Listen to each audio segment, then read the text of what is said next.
There's nothing to get rid of. It's an illusion, as I tried to explain. But you still want to ask how to stop the illusion. Now, who's asking? I mean, do you think, in the ordinary sense in which you use the word I, how can I stop identifying myself with the wrong me? Well, the answer is simply you can't. Now, the Christians put this in their way when they say that mystical experience is a gift of divine grace. Man, as such, cannot achieve this experience. It is a gift of God, and if God doesn't give it to you, there's no way of getting it. Now, that is solidly true. You can't do anything about it because you don't exist.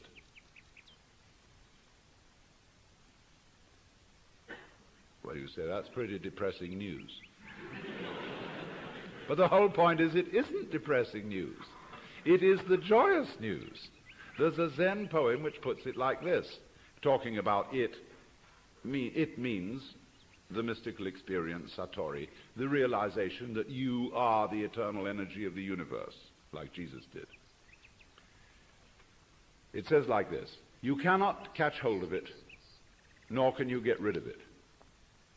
In not being able to get it, you get it. When you speak, it's silent. When you're silent, it speaks. Now, in not being able to get it, you get it. Because this whole feeling, what Krishnamurti is trying to explain to people, for example, when he says, why do you ask for a method? There is no method. All methods are simply gimmicks for strengthening your ego. So how do we not do that? He says, you're still asking for a method. There is no method. If you really understand what your I is, you will see there is no method. This is so sad. But it's not. This is the gospel, the good news. Because if you cannot achieve it, if you cannot transform yourself, that means that the main obstacle to mystical vision has collapsed. That was you. What happens? You can't do anything about it. You're at your wit's end. What are you going to do? Commit suicide? But supposing you just put that off for a little while. Wait and see what happens. You can't control your thoughts.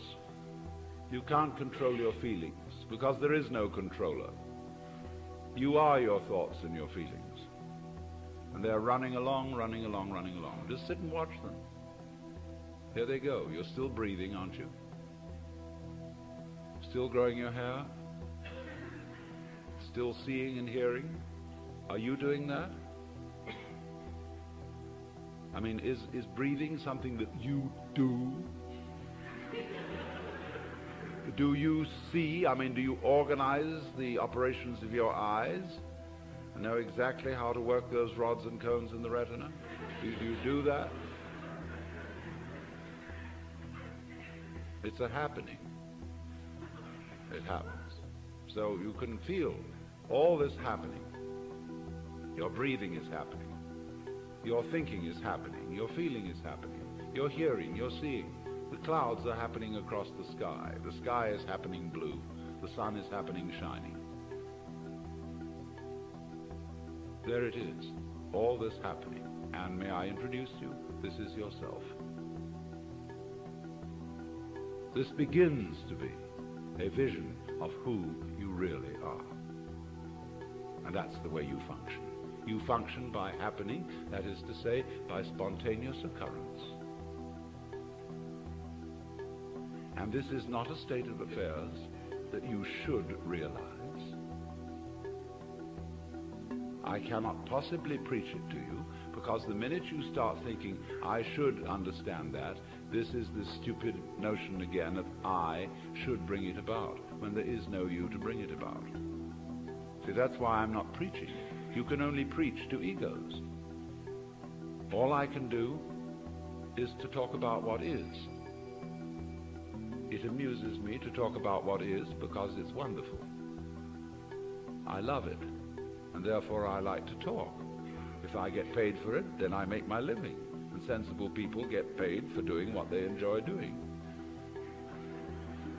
So this is not you see, this is the whole approach here is not to convert you, not to make you over, not to improve you, but for you to discover that if you really knew the way you are, things would be sane. But you see, you can't do that. You can't make that discovery because you're in your own way. So long as you think, I'm I. So long as that hallucination blocks it. And the hallucination disappears only in the realization of its own futility. When at last you see you can't do it. You cannot make yourself over. You cannot really control your own mind. See, when we try to control the mind, a lot of yoga teachers try to get you to control your own mind, mainly to prove to you that you can't do it. There's nothing, you know, a fool who persists in his folly will become wise. So what they do is they speed up the folly. And so you get concentrating. And you can have a certain amount of superficial and initial success by a process commonly called self-hypnosis. And you can think you're making progress. And a good teacher will let you go along that way for a while until he really throws you with one. Why are you concentrating? See, Buddhism works this way. Buddha said, if you suffer because you desire, and your desires are either unattainable or always being disappointed or something. So cut out desire. So those disciples went away and they stamped on desire, jumped on desire, cut the throat of desire, and threw out desire. But then they came back and Buddha said, but you are still desiring not to desire. They wondered how to get rid of that. So when you see that that's nonsense, there naturally comes over you a quietness. In seeing that you cannot control your mind, you realize there is no controller. What you took to be the thinker of thoughts is just one of the thoughts. What you took to be the feeler of the feelings, which was that chronic muscular strain, is just one of the feelings. What you took to be the experiencer of experience is just part of the experience. So there isn't any thinker of thoughts, feeler of feelings. We get into that bind because we have a grammatical rule that verbs have to have subjects. And the funny thing about that is that verbs are processes and subjects are nouns, which are supposed to be things. How does a noun start a verb? How does a thing put a process into action? Obviously it can't. But we always insist that there is this subject called the knower. And without a knower, there can't be knowing. Well, that's just a grammatical rule. It isn't a rule of nature. In nature, there's just knowing, like you're feeling it. And I have to say you are feeling it, as if you were somehow different from the feeling. When I say I am feeling, what I mean is there is feeling here. When I say you are feeling, I mean there is feeling there.